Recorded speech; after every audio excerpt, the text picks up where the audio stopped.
Some sort of Israeli ground invasion into Gaza is now considered virtually certain. For more about that, we are joined now by Hampton Stephens. He is the editor-in-chief of the World Politics Review, and he's written extensively about military matters. Thank you for being with us. Despite the intensive Israeli air campaign, Hamas is still attacking Israel with rockets, and it was doing that even before the war began. So short of a long-term occupation of Gaza, can Israel ever really expect to stop these rocket attacks completely?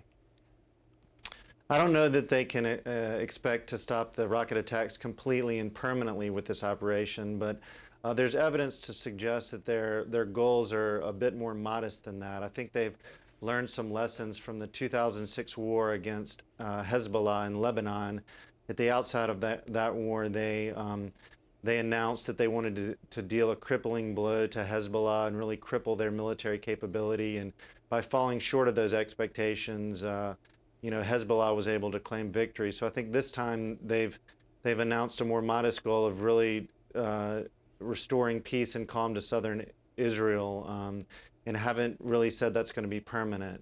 So they're being more modest. If I were to say that a ground invasion was launched, if it did happen, are we just assuming that the Israeli troops are only going after rockets, or could they be going after more?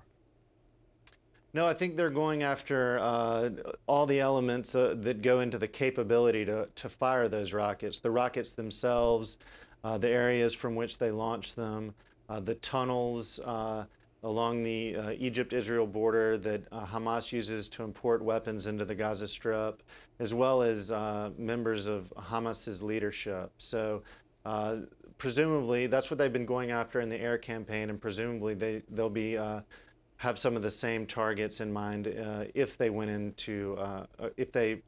on the ground. Mm-hmm. And when I was in Gaza, and when I watched Hamas and other units train up to go against the Israelis, they've actually been preparing for a long time. This would seem, a ground assault that is, would seem to play into the hands of Hamas, would it not? Well, I think that's true in the sense that it's not something that Israel really wants to do. If they can avoid going in, if they can accomplish their goals through an air campaign only, they don't want to go in on the ground, because Israeli troops will be much more vulnerable to casualties.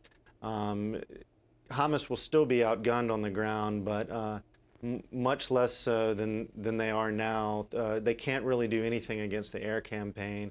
And if Israel goes in on the ground, then Hamas can use those tactics, those unconventional tactics. They can wage sort of an insurgency. And that's the kind of battle that Hamas wants to fight in that urban environment of Gaza. Hampton Stephens, thank you very much for joining us this evening. Thank you.